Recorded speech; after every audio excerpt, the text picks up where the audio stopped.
아까 말씀드린 것처럼 빌립보서는 개인 서신이다 그랬죠. 기쁨. 왜 기쁘냐? 이 빌립보 교인들이 이제 끝떨어진 연 아닙니까? 감옥에 갇혀 있으면 언제 죽을지 모르는데 이 바울에게 선교 헌금을 보낸 거예요. 너무 기쁘죠. 그래서 이 바울이 그 선교 헌금을 받고 내가 너희들 때문에 너무 힘이 난다. 또 너희들이 내가 갇혀 있다고 복음을 더 열심히 전하니까 내가 너무 기쁘다. 그걸 두기고라는 사람한테 해서 편지를 전달합니다. 그래서 내가 이렇게 갇혀 있지만 너희들이 내가 이 갇힌 것을 보고 너희들도 고난을 견뎌라. 그렇게 얘기하고 있습니다. 그래서 이제 빌립보서에는 크게 두 개예요. 바울의 기쁨에 대한 표현, 또 권면 이렇게 두 개가 나옵니다. 빌립보서에 보면 빌립보 3장에 바울이 어떤 사람인가가 나와요. 빌립보 3장에 보면 먼저 8일 만에 할례를 받았다. 이건 뭔 뜻이냐? 태어나면서부터 유대인이라는 거죠. 또 이스라엘 족속이다. 이거는 부모님 두 분 다 유대인이다 이 말이에요. 바나바래요. 디모데는 어머니 쪽만 유대인이죠. 그래서 근데 바울은 어머니 아버지 다 유대인이다. 근데 돈이 많았는지 로마 시민권을 어떻게 샀는지 로마 시민권을 갖고 있죠. 베냐민 지파다. 자, 베냐민 지파는 이스라엘 지파 중에 제일 작은 지파죠. 막내 지파니까. 근데 사울 왕이 베냐민 지파죠. 그래서 초대 왕이 난 지파가 베냐민 지파다. 또 히브리인 중에 히브리인이다. 왜냐하면 태어나면서부터 8일 만에 할례를 받고 또 부모가 유대인이고 모세오경을 외우고 가말리엘 문화에서 공부를 하고 그러니까 유대의 관습을 철저히 지켰다는 거죠. 율법으로는 바리새인이다. 바리새인 가말리엘 문화에서 공부를 했다. 열심히 교회를 핍박했다. 그러니까 이거 유대교회에 속해 있을 때 이제 하수인 역할을 했죠. 또 율법으로는 흠이 없다. 모든 율법을 하나도 어긴 게 없다. 하지만 그 율법으로 의롭다 하심을 못 얻기 때문에 바울이 자기를 뭐라 그랬다? 공고한 자라고 그랬다. 그랬죠. 근데 그 공고함 속에서 이제 예수 그리스도를 믿음으로 이신칭의 복음을 깨닫고 나니까 감사하게 되었다라는 것입니다. 그래서 사도 바울이 어떤 사람인가를 소개하고 있는 것이죠. 그래서 너희들이 이런 나에게 헌금 보내준 게 너무 고맙다 이렇게 얘기하는 거예요. 자, 그럼 우리 빌립보서를 같이 보겠습니다. 신약 성경 318페이지 펴보세요.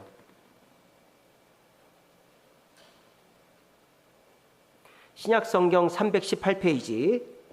자, 빌립보서를 간단히 말씀드리면 세 가지 기쁨과 6개의 권면이 나오는 성경이 빌립보서예요. 우리가 이제 성경 통독 세미나를 하는 이유가 뭐 전체적인 내용도 알아야 되지만 빌립보서 하면은 기쁨의 서신이고 세 가지 기쁨과 6가지 권면이 있는 옥중 서신이다. 이렇게 딱 외워놓으라 이 말이죠. 그래서 그렇게 여러분들이 간단하게 외울 수 있도록 해드립니다. 빌립보서는 세 가지 기쁨과 6가지 권면이 들어있어요. 자, 세 가지 기쁨부터 먼저 보겠습니다. 첫 번째 기쁨은 1장 5절입니다. 1장 5절 보세요. 너희가 첫날부터 이제까지 복음을 위한 일에 참여하고 있기 때문이라.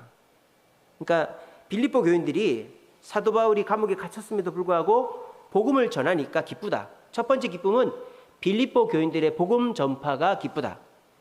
두 번째 기쁨은 1장 12절입니다. 1장 12절. 형제들아, 내가 당한 일이 도리어 복음 전파의 진전이 된 줄을 너희가 알기를 원한다. 내가 이렇게 갇혀 있는 게 부끄럽고 그것 때문에 너희들이 주님을 버릴 수도 있는데 오히려 이것 때문에 더 열심히 복음을 전한다고 하니까 나는 갇혀 있는 것 자체가 기쁘다. 그렇게 얘기하는 거예요. 그래서 빌립보 교인들이 열심히 복음 전하고 또 자기가 갇혀 있는 것이 오히려 마이너스가 아니라 플러스가 된다니까 기쁘다. 그러는 거예요. 세 번째 기쁨은요. 4장 14절입니다. 4장 14절. 4장 14절. 그러나 너희가 내 괴로움에 함께 참여하였으니 잘하였도다. 이 괴로움에 참여했다는 말이 뭘까요? 선교 헌금을 보냈다는 얘기입니다. 이게 빌립보서를 쓴 이제 목적이죠. 선교 헌금 보냄에 감사한다. 그래서 빌립보서에서 바울이 기쁨은 세 가지. 돈 보내줘서 기쁘다는 건 제일 마지막이고, 첫 번째는 너희들이 열심히 복음을 전하니까 기쁘다. 두 번째는 내가 갇혀 있는데도 이것이 마이너스가 되는 게 아니라 복음 전파의 동기부여가 되니까 기쁘다. 세 번째는 선교헌금 보내줘서 기쁘다. 이 세 가지가 사도 바울이 빌립보 교인들에게 기뻐하는 내용입니다. 그다음 6가지의 권면이 있습니다. 한번 볼까요? 1장 27절 보세요. 사도 바울에게 이렇게 복음 전파와 헌금을 보낸 이 빌립보 교인들에게 사랑을 담아서 6가지 권면합니다. 1장 27절. 오직 너희는 그리스도 복음에 합당하게 생활해라. 자, 이 빌립보서가 헌금에 대한 편지입니다만 핵심은 복음이죠. 너희들이 복음 전해서 기쁘고 너희들에게 권면하는 것도 복음을 전해라는 거예요. 복음 중심이라는 것을 알 수 있습니다. 두 번째 권면은 2장 5절입니다. 2장 5절. 너희 안에 이 마음을 품으라. 곧 그리스도 예수의 마음이니. 예수의 마음을 품으라고 권면하고 있습니다. 예수의 마음이 뭡니까? 낮아짐이죠. 우리 그 뒤에 계속 읽어보면 하나님의 본체이지만 사람과 같이 낮아지셨다. 그런데 하나님이 다시 높여주셨다. 우리가 낮아지는 것이 높아지는 것이다. 두 번째 권면입니다. 세 번째 권면은요. 2장 19절입니다. 이건 개인적인 권면인데요. 디모데를 속히 너에게 보내주기를 주 안에서 바란다. 디모데를 부탁하고 있습니다. 영적인 또 다른 아들을 부탁합니다.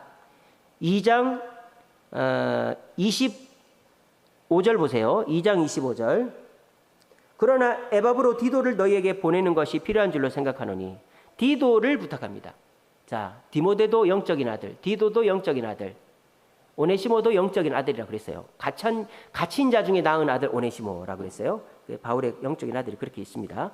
그래서 이 디모데는 소심한 성격, 하지만 아주 인내심이 크고 철저하고, 그래서 이 디모데는 에베소 교회 목사를 보내고, 디도는 굉장히 활달하고 굉장히 성격이 쾌활한 성격, 그래서 그레데 섬의 목회자로 보냈습니다. 그래서 디도와 디모데를 아마 이 편지는 두기고 간 것 같죠. 어쨌든 같이 보냈나 봐요. 그래서 잘 부탁한다. 왜냐하면 감옥에 있을 때는 디모데하고 디도가 할 게 없잖아요. 그래서 빌립보 교회로 보냈나 봅니다. 네 번째 권면은요. 3장 2절입니다. 3장 2절. 개들을 삼가고 행악하는 자들을 삼가고 몸을 상해하는 일을 삼가라. 율법주의자를 삼가라는 말이죠. 율법주의자들. 그래서 개들을 삼가라. 이게 무슨 말입니까? 율법주의자들이 이방인들을 개라고 취급하고 있죠. 기독교인들을 개라고 취급하고. 그래서 바울이 그렇게 되갚아주는 말이고요. 행악자들. 이 율법주의자들은 자기들이 율법을 지킨다고 말하지만 결국은 범죄하는 자들이죠. 율법을 다 못 지키니까 범죄자들이죠. 그래서 행악자들이라고 표현하고 있고, 몸을 상해하는 자들이다. 그래서 이들이 뭐 기도하고 금식하고 하는 것이 허공을 치는 것이다. 몸만 상하는 것이다. 그런 거짓된 율법주의자들을 조심해라 권면하고 있습니다. 다섯 번째 권면은 3장 19절입니다. 율법주의자의 정반대에 있는 사람들이에요. 율법주의자는 굉장히 금욕주의적인 사람이고, 3장 19절은 굉장히 자유분방한 사람들 말하는 거예요. 3장 19절 보세요.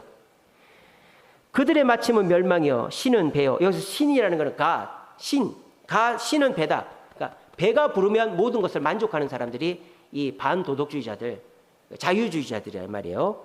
그 영광은 그들의 부끄러움이 있고 땅의 일을 생각하는 자다. 부끄러운 일, 땅의 일을 생각하는 자들은 뭡니까? 율법을 지키는 게 아니라 내가 영만 깨끗하면 됐지, 육체는 더러워도 된다, 이런 영지주의적 생각을 갖고 있는 게 반도덕주의자예요. 그래서 그런 사람들 조심하라는 겁니다.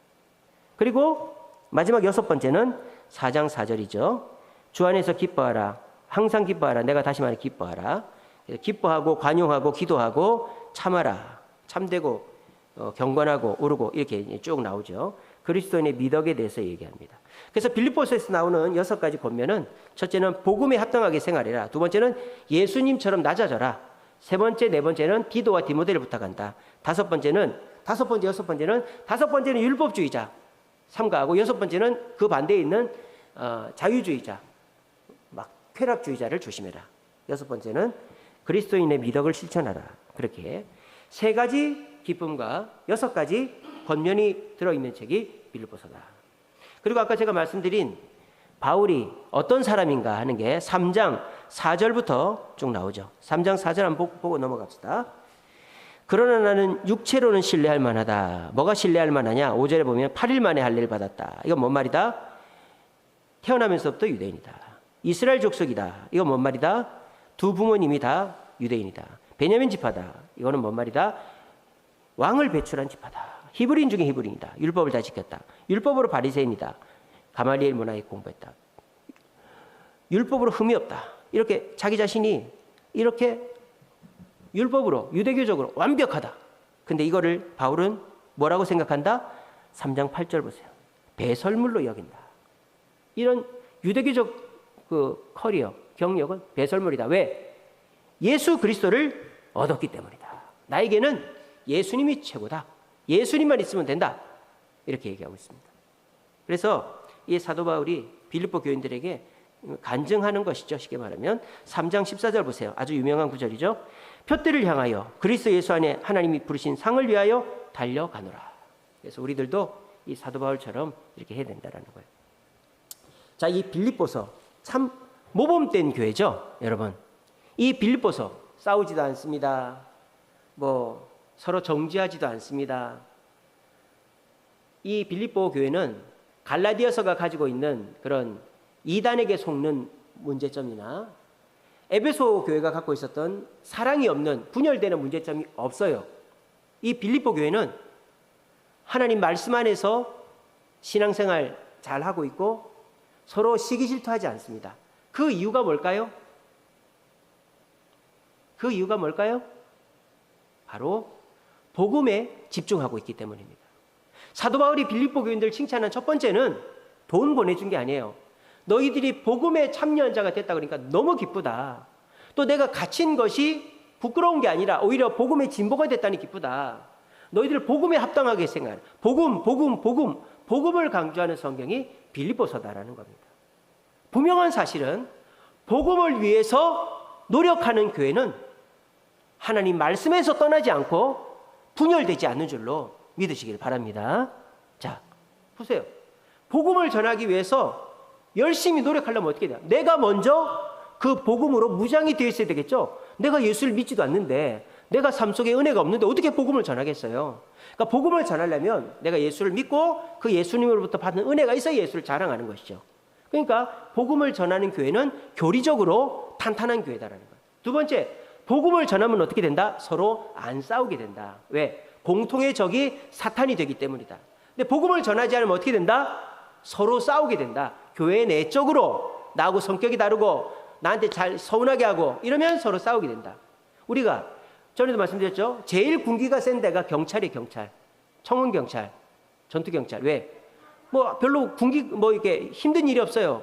그러니까 서로 괴롭히는 게 즐거움인 거죠. 근데 저 전방부대 1차 들어가는 부대들은요, 뭐 이렇게 후임병들 괴롭히지 않습니다. 왜냐하면 자기들이 군생활하는 힘드니까. GOP 들어가봤죠. GOP.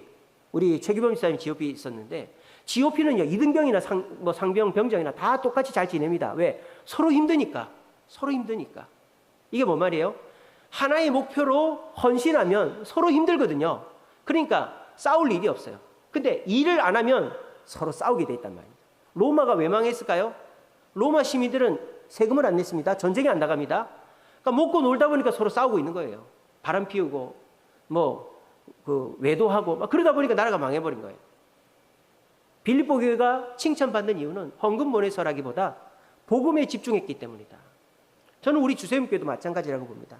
하나님께서 끊임없이 우리 주세움교회를 이렇게 채찍질하는 이유가 뭐냐? 복음으로 달려가라는 것이죠. 우리가 수요일 전도, 목요일, 금요일 전도, 주일 전도, 요즘 그렇게 전도하는 데가 없어요. 또 이제 전교인 전도 하지 않습니까? 우리는 1남조, 1여, 2여, 3여 전도 다 하지 않습니까? 이렇게 전도 잘 안 합니다. 요즘은 전도 자체 안 된다고 안 합니다. 행사로 그냥 본가을로 한 번씩 하고, 이렇게 거리로 이 교인들 데리고 나가는 교회가 별로 없어요. 우리 왜 이렇게 하느냐? 복음에 집중하기 위해서. 한국 사람 전도가 힘드니까 우리는 또 어떻게 합니까? 외국 사람 전도하려고 합니다. 저는 우리 주세움교회가 빌립보 교회와 같이 바른 길로 가고 있다고 봅니다. 그래서 우리가 복음을 전하려면 먼저 내가 은혜가 충만해야 돼요. 그래서 우리 전도하시는 분들 은혜가 충만합니다. 부끄러워하지 않습니다. 또 내부적으로 우리 싸우지 않습니다. 서로가 잘 지냅니다. 빌립보 교회가 칭찬받았던 이유는 헌금 보낸 것 때문이 아니라 복음에 집중했기 때문이다 라는 거 기억하시고, 우리들도 복음에 집중함으로 하나님의 말씀을 더 잘 알고 더 체험하고 또 서로 싸우지 않고 사탄 마귀와 싸우고 복음을 위해서 달려가는 우리 주세움 교회가 되기를 바랍니다. 자, 그다음 골로새 교회입니다. 자, 그림은 제가 홈페이지에 올려놓을 테니까 참고하시고요. 자, 골로새서 아까 말씀드렸죠. 골로새에 세운 교회인데 바울은 골로새에 간 적이 없어요. 근데 누가 세웠느냐? 에바브라가 세웠습니다. 에바브라가. 이 에바브라가 골로새에 갔더니 골로새에 빌레몬이라는 사업가가 살고 있었어요. 둘이 같이 갔는지 모르겠는데 그래가지고 같이 교회를 세웠습니다. 이 골로새서는 그렇게 교회를 세워졌다고 얘기를 듣고는 바울이 편지를 보낸 거예요. 편지를. 그래서 너희들이 그렇게 교회를 세웠다니까 내가 너무 기쁘다. 그러면서 편지를 보냈기 때문에 이 골로새 교인들이 교리적인 신앙적인 기본이 안 돼 있단 말입니다. 그러니까 그 기본을 가르쳐 주는 것이 이 골로새서예요. 이 골로새 지역에는 유대인들이 많이 살고 있었단 말입니다. 그러니까 그 유대인들이 예수를 믿고 기독교인이 되어서도 불구하고 유대교적 전통을 아직도 버리지를 못하는 거예요. 그래서 율법이 최고고 모세가 최고고 아브라함이 최고고 막 이러는 거예요. 그래서 바울이 우리 기독교의 최고는 예수님이고 우리 기독교는 유대교보다 훨씬 더 뛰어나다라는 것을 강조한 것이 골로새서입니다. 그래서 이 골로새서는 너희들이 그 유대인들 또는 이단들에게 속지 말고 이 교회가 예수님이 얼마나 위대한지 또 교회가 얼마나 위대한지를 알아야 된다라고 말하는 것입니다. 예, 우리 한번 골로새서 보겠습니다. 324페이지 324페이지. 자, 이 골로새 교회는 바울이 세운 교회가 아니라고 그랬죠. 그 증거가 어디 있습니까? 1장 4절 보세요. 1장 4절입니다. 그리스도 예수 안에 너희의 믿음과 모든 성도에 대한 사랑을 들었다. 간 적이 없으니까 들었다. 그리고 이 골로새 교회를 세운 사람의 이름이 나옵니다. 1장 7절 보세요. 1장 7절. 이와 같이 우리와 함께 종된 사랑하는 에바브라가 교회를 신실한 일꾼으로 교회를 세웠다 그랬습니다. 그래서 골로새 교회는 에바브라가 개척을 했다라는 것이고요. 빌레몬의 집에서. 자, 그러면 이 골로새서가 강조하는 게 뭐다? 두 가지. 예수님이 얼마나 위대한 분인가. 그리고 교회가 이 기독교가 얼마나 위대한 종교인가를 강조합니다. 여러분들도 이거를 잘 보시고 나는 어떤 예수님을 믿는가를 생각하세요. 나는 나를 위로해 주시고 내 기도에 응답해 주시고 뭐 그런 예수님을 믿는지 아니면은 이 골로새 교인들에게 바울이 말한 예수님의 위대함을 믿고 있는지 한번 보세요. 자, 바울이 예수님이 어떤 위대함이 있는가 두 가지로 얘기합니다. 첫째, 1장 15절 보세요. 1장 15절. 그는 보이지 아니하신 하나님의 형상이시요 모든 피조물보다 먼저 나신이다 라고 했습니다. 먼저 나신이다. 그러니까 이 세상에 얼마나 많은 종교가 있습니까? 그리스 로마 신들도 있고 뭐 또 뭐 여러 가지 종교의 신들이 있지 않습니까? 그런데 그런 모든 신들보다 먼저 나신 분이 우리 예수님이다라는 거예요. 위대한 분이다라는 거예요. 근데 그 위대한 분이 어떤 일을 하셨느냐? 1장 20절입니다. 1장 20절. 그의 십자가의 피로 화평을 이루사 만물 곧 땅에 있는 것들이라 하늘에 있는 것들이 그로 말미암아 화목하게 되길 기뻐. 자기를 희생하셨다는. 여러분, 이 세상의 신들 중에서 자기를 희생한 신이 몇이나 있습니까? 십자가에 못 박혀 죽은 신이 몇이나 있습니까? 그러니까 이 사도 바울이 그거를 다시 한번 되새겨 주는 거예요. 예수님은 단순한 무슨 선생님, 랍비가 아니라 먼저 된 자, 이 세상 모든 신보다 하나님과 같이 먼저 된 자고, 그런데 그 먼저 되신 분이 십자가에 돌아가셨다. 이런 일이 세상에 있을 수가 있냐? 없지. 우리가 믿는 분은 그런 예수님이야. 그러니까 너희들도 예수님을 하나님처럼 생각하고 그 예수님의 그 십자가 희생을 본받아야 돼. 그렇게 바울이 가르치는 거예요. 그래서 이 바울이 먼저 이 골로새 교인들에게 예수님을 어떤 분인가를 강조하고 있습니다. 그런 예수님을 우리가 어떻게 해야 되는가?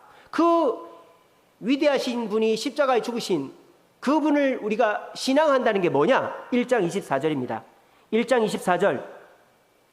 나는 이제 너희를 위하여 받은 괴로움을 기뻐하고 그리스도의 남은 고난을 그의 몸된 교회를 위하여 내 육체에 채우느라. 우리가 예수님을 믿고 따른다는 것은 복받고 평안하고 뭐 잘 되는 게 아니라 예수님의 남은 고난, 예수님의 남은 사명을 성취하는 것이다라고 얘기하는 것입니다. 그러니까 사도 바울이 이 성도의 가장 기본적인 교리, 예수님은 어떤 분인가, 예수님이 어떤 일을 하셨는가, 우리는 그 예수님을 믿고 어떤 일을 해야 되는가를 아주 간단하게 설명하고 있는 것이 골로새서다라는 것입니다.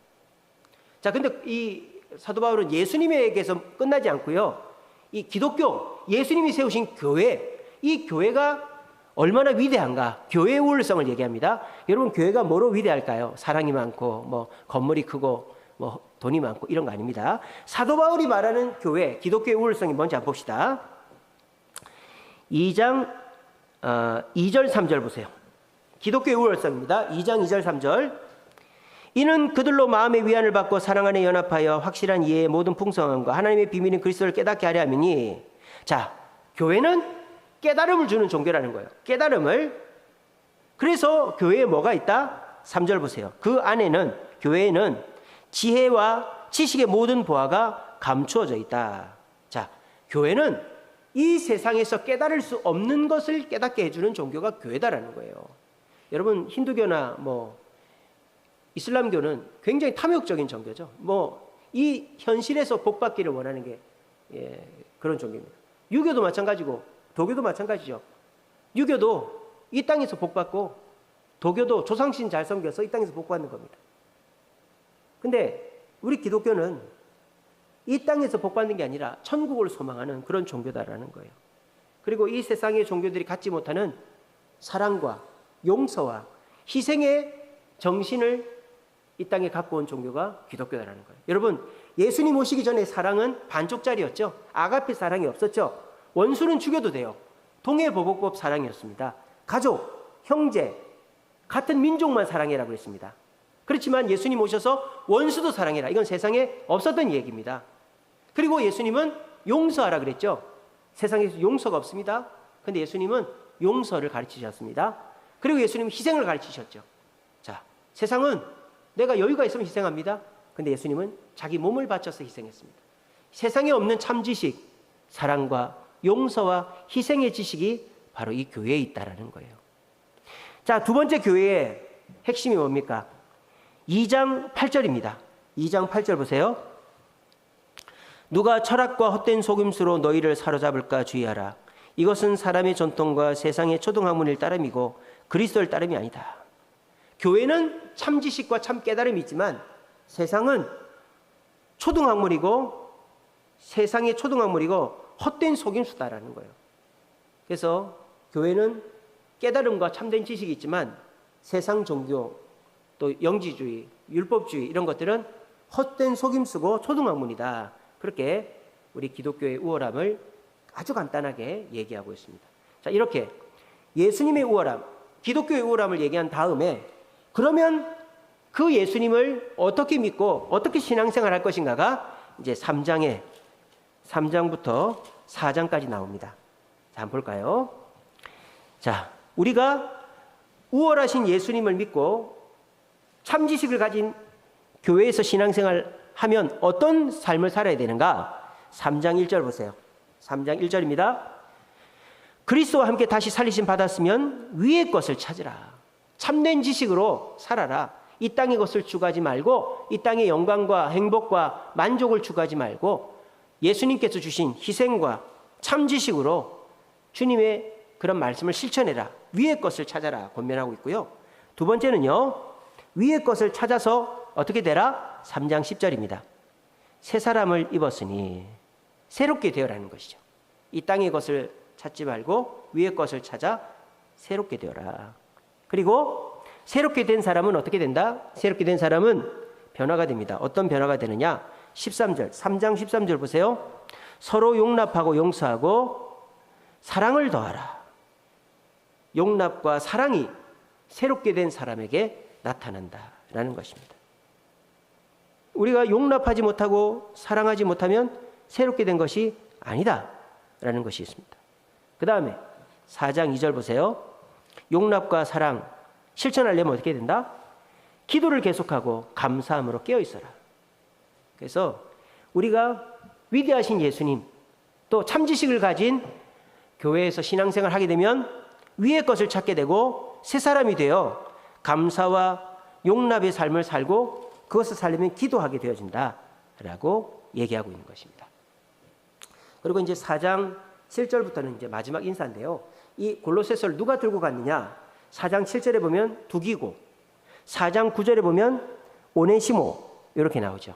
그래서 오네시모와 두기고가 골로새에 이 편지를 들고 갔다. 그리고 이 편지는 골로새 교인들만 읽는 게 아니라 4장 16절 보세요. 이 편지를 너희에게서 읽은 후에 라오디게아 교회에게도 읽게 하라. 회람을 하라는 것입니다. 그래서 이제 골로새 교회는 이제 예수님의 우월성, 교회의 우월성을 얘기하면서 너희들이 위의 것을 찾고 새 사람이 되어 사랑하고 용서하고 그렇게 하려면 기도 생활을 해야 된다. 그렇게 강조하는 것이 골로새서다라는 것입니다. 자, 여러분 참 재밌는 게 뭔지 아십니까? 빌립보 교회가 먼저 세워졌을까요? 골로새 교회가 먼저 세워졌을까요? 골로새 교회가 먼저 세워졌습니다. 근데 왜 골로새 교회는 칭찬받는 것보다 사실 뭐 책망은 없지만 이렇게 기본적인 교리적인 내용을 교육받고 있는 것일까요? 빌립보 교회는 더 늦게 세워졌는데 왜 이 빌립보 교회보다 골로새 교회가 더 칭찬을 못 받고 있는 걸까요? 골로새 교회는 여전히 신앙의 초보에 머물러 있기 때문입니다. 그냥 이제 교회나 왔다 갔다 하고 또 이제 내가 교회 가서 해야 될 일 그런 수준에만 머물러 있다 보니까 신앙이 성장하지 않은 거죠. 골로새 교회는. 근데요, 이 빌립보 교회는 그냥 기본적인 신앙생활에 머물러 있지 않고 복음을 증거했단 말이에요. 그러니까 복음을 전하니까 더 신앙이 급성장했다라는 것이죠. 그래서 이 빌립보 교회와 골로새 교회로 비교되는 비슷한 교회가 어디냐면 예루살렘 교회와 안디옥 교회죠. 자, 예루살렘 교회는 훨씬 더 많은 사람이 모였고 훨씬 더 오래된 교회지만 결국은 흩어졌죠. 왜? 그냥 서로 먹고 놀고 교제하는 데 집중했기 때문에 이방인에게 복음을 전하지 않았어요. 근데 안디옥 교회는 흩어진 사람들이 모여 교회를 세웠지만 복음을 전했어요. 그래서 그리스도인이라는 이름을 제일 먼저 듣고 선교사를 최초로 파송한 교회가 안디옥 교회가 된 것입니다. 여러분, 우리 주세움교회는 생긴 지 이제 11년밖에 안 됐습니다. 하지만 저는 우리 주세움교회가 우리 교회보다 훨씬 먼저 생긴 30년, 50년, 100년 먼저 생긴 교회보다 칭찬받는 교회가 될 줄로 믿습니다. 어떻게 하면 빌립보 교회처럼 복음에 앞장서고 또 갇혀있는 바울이 헌금한 것처럼 남의 아픔을 돌아볼 줄 아는 교회가 되면 우리 주세움교회는 빌립보 교회와 같은 하나님이 기뻐하시는 칭찬받는 교회가 될 줄로 믿습니다. 근데 우리 교회가 골로새 교회처럼 그냥 신앙생활만 하고 복음 전하지 않고 그렇게 현상 유지만 하려고 이 예루살렘 교회나 골로새 교회처럼 한다면 그렇게 칭찬받을 일은 없을 것입니다. 저는 이 성경 읽으면서 또 확신하게 된 것이 그래, 복음이 교회를 살리는구나. 복음 전하는 것이 힘들고 복음 전하다 보면은 아무 잘못도 없는데 사정해야 되고 욕먹고 하지만 복음 전하는 것이 교회가 사는 길이구나 하는 것을 이번 강의를 준비하면서 다시 한번 느끼게 되었습니다. 여기 계신 분들 다 복음 전하는 분들이죠. 기간별로 또 개인적으로 복음 오늘 전도하려고 그랬는데 비가 너무 많이 와가지고 오늘 못했어요. 우리가 복음에 붙잡힌 바 되면 복음을 통하여 내가 예수 그리스도의 표대를 잡으려고 하면 우리는 흔들리지 않습니다. 사탄 마귀가 우리를 공격하지 못합니다. 우리는 쓰러지지 않습니다. 하지만 복음이라는 지상 명령을 놓친 채 그냥 형식적인 신앙생활만 하면 예루살렘 교회처럼 책망받고 흩어지고 골로새 교회처럼 신앙이 성장이 더딘 교회가 성도가 되게 될 것입니다. 우리들도 이 빌립보서와 골로새서 두 서신을 비교하면서 나는 얼마나 복음에 집중하고 있고 그래서 얼마나 칭찬받을 만한 성도인가를 돌아보시면서 우리 모두 신앙의 성장과 교회의 성장을 위하여서 복음에 집중하는 저와 여러분들 되시기를 간절히 바랍니다. 기도하겠습니다.